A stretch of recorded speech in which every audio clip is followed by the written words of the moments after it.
নমস্কার বন্ধুরা, কেমন আছো সবাই? আশা করি সবাই ভালো আছো। তো আমিও ভালো আছি একটু আগের থেকে।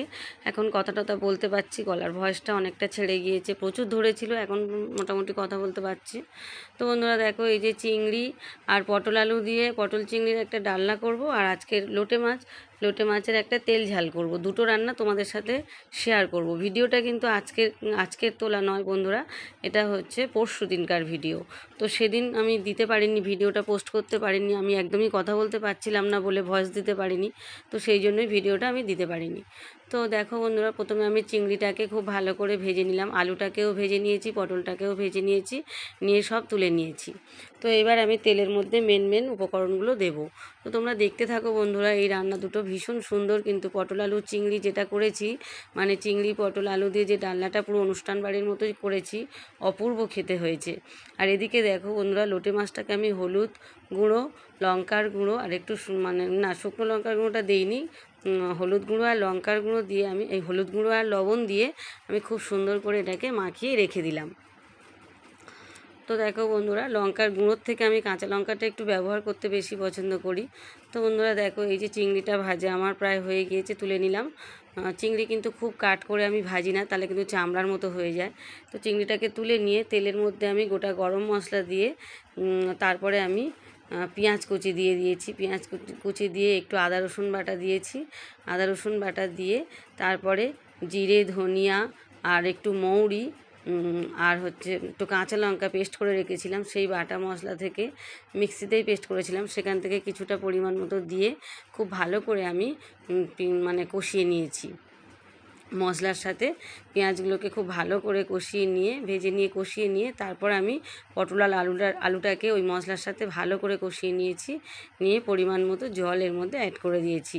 তো আমি একটু গ্রেভি রাখবো, কারণ খুব যে মাখো আমি কিন্তু করব না, একটু গ্রেভি রাখবো। তো তোমরা দেখো বন্ধুরা, এবার আমি ঢাকাটা খুললাম, কিছুক্ষণ ফোটার জন্য টাইম দিয়েছিলাম, কারণ ওটা সেদ্ধ হওয়ার ব্যাপার ছিল। আলু আর পটলটা সেদ্ধ হয়ে গিয়েছে। এবার আমি এর মধ্যে এই যে ভাজা চিংড়ি মাছটা আমি এর মধ্যে দিয়ে দিলাম। চিংড়িগুলো বেশ ভালো ছিল, কিন্তু বেশ মিডিয়াম মতো সাইজ ছিল, খুব যে বিশাল বড় তা না, ছোটও না, বেশ সুন্দর চিংড়ির সাইজটা ছিল।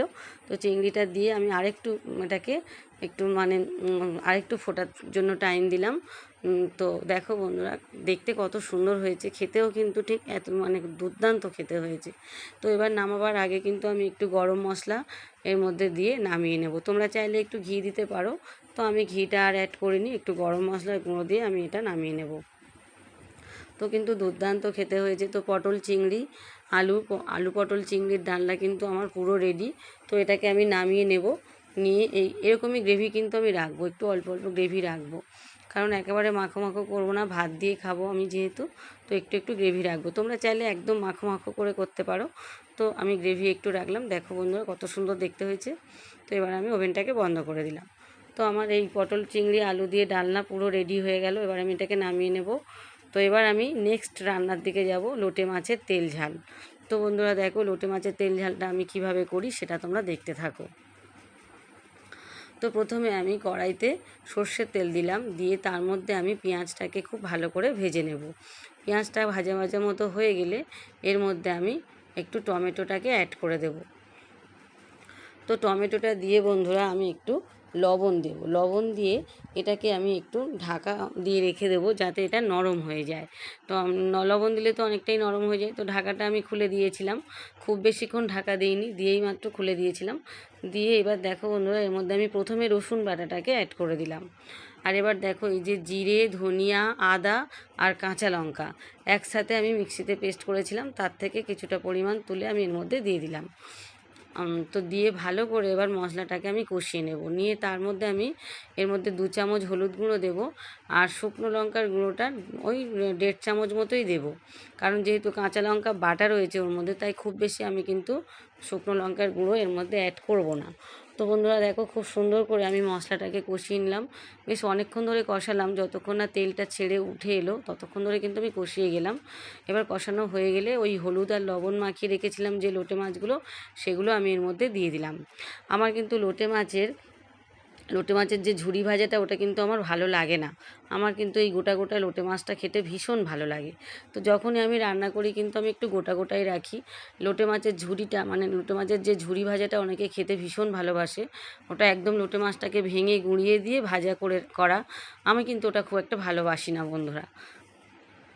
তো আমি এই গোটা গোটাটাই রাখতে পছন্দ করি আর গোটাটা খেতেই ভালোবাসি। তো দেখো ভালো করে আমি মাছটার সাথে মশলাটাকে কষিয়ে নিলাম, নিয়ে মিক্সির জারটা ধুয়ে সামান্য একটু জল এর মধ্যে অ্যাড করে দিলাম।